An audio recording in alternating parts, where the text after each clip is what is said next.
Bakın şahar eseplerinde bizim şaharımız 2009 yılı Oblastlık Manidegi şahar statusunu algan.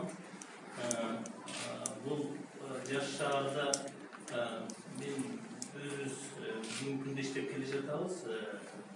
Çeşilbеген толтура маселелер бар. Албетте булардын баарын бир күндө чечиш чоң маселе. Ошого карабастан биз бүгүнкү күндө ошо Баккей шаарынын тазалыгы үчүн деген дебизди көтөрүп, шаарыбыздын калкынын тазалыкка болгон көз карашын, мамилесин өзгөртүүнү туура тарттык. Бул маселе эмне үчүн чыкты? Себеби дегенде өзүңүздөргө маалым, албетте жергиликтүү бюджеттен дайым ошо тазалыкты сактоо, башка тармактарда каражаттар бөлүнүп турат.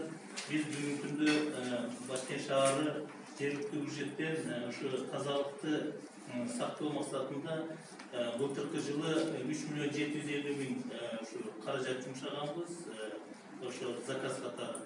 Быйылкы жылы 3.250.000 ушундай каражаттарды бөлүп отурабыз. Мындан сырткары ошо тазалык ишканасынын материалдык техникалык базасын чыңоодо дагы бир топ каражаттарды бөлүп отурабыз.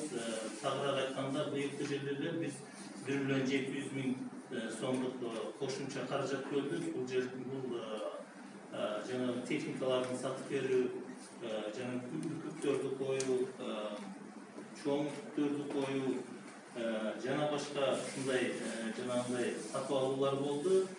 Бирок ошого карабастан эң чоң маселе элдин нам сезимин, элдин тазалыкты кармоонун, шаарды таза кармоонун, өзүнүн короосун таза короосун айланасын, ушу жолдорду таза кармоонун, коомдук жайларды таза кармоо бул эң биринчи мен ойлойм, ушу элдин мамилесин өзгөртүү керек экен. Каражатты канча жумшабасын, элдин мамилеси өзгөрбөсө, бул маселе дайыма эле ушу проблема катары кала берет экен. Ошол максатта биз мамлекеттик социалдык заказ жөнүндөгү Кыргыз Республикасынын мыйзамына таянып, жана Кыргыз Республикасынын өкмөтүнүн ушу мамлекеттик социалдык заказды турмушка ашыруудагы коомдук пайдалуу долбоорлорду конкурс аркылуу турмушка ашыруу жоболоруна таянып, ушул маселени көтөрүп чыктык. Бул маселеде бүгүнкү күндө өнүктүрүү саясат институту бизге чоң жанагындай консультант катары, өнөктөш катары жол көрсөтүп, жакшы турмушка ашырууга жардам берип атат.